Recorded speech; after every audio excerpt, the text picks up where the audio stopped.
Toilet চেপে রাখেন। ছোট থেকে বড় প্রত্যেকেই টয়লেট চেপে রাখেন।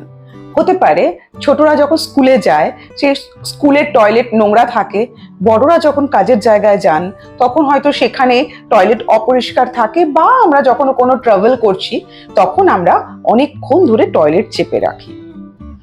একটা সুস্থ মানুষ যদি টয়লেট বেশিক্ষণ চেপে রাখেন, একদিন দুদিন নয়, যদি প্রতিনিয়ত এই টয়লেট চেপে রাখা হয় তাহলে কিন্তু কিডনির ওপর এফেক্ট পড়ে। আবার অনেকে মনে করে থাকেন যে আমি যদি বেশি বারে বারে টয়লেটে যাচ্ছি তার মানে এটা হতে পারে আমার ডায়াবেটিস হয়েছে।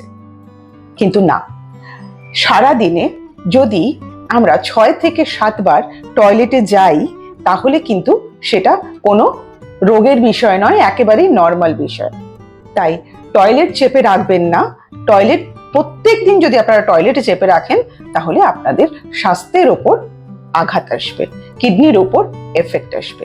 তাই নিজেকে সুস্থ রাখতে নিয়মিত টয়লেটে যাবেন।